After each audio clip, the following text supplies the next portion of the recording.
Hello everyone, welcome to my mini vlog. আজকে আমি তোমাদের সাথে শেয়ার করব জামাই ষষ্ঠীর পরের দিন আমরা কি করেছি।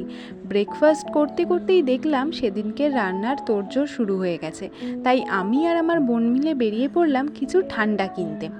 আমরা গিয়েছিলাম বাটার মিল্ক কিনতে, যদিও খুব গরম ছিল বাইরে, তাও অনেক দিন পর আমরা দুই বোন বেরালাম, বেশ ভালো লাগলো। বাড়ি এসে ফ্রেশ হয়ে আমরা বসে পড়েছিলাম দুপুরের খাওয়া দাওয়া করতে। সেদিনকার মেনুতে ছিল টক ডাল, সাথে ছিল পটল ভাজা, তার সাথে ছিল চিংড়ি মাছ দিয়ে চচ্চড়ি, হাঁসের ডিমের কষা, আর তার সাথে ছিল কাতলা মাছের কালিয়া। প্রত্যেকটা রান্না জাস্ট ফাটাফাটি খেতে হয়েছিল। তারপর আমরা সবাই মিলে বসে পড়েছিলাম সেই বাটার মিল্কটা খেতে, যেটা খেতে আমার মোটামুটি লেগেছে। যাই হোক, সবাই মিলে গল্প করার পর যে যার বাড়ির পথে রওনা দিয়েছিল। So if you like this video, so please do like, comment and share and do subscribe, and thanks for watching. By.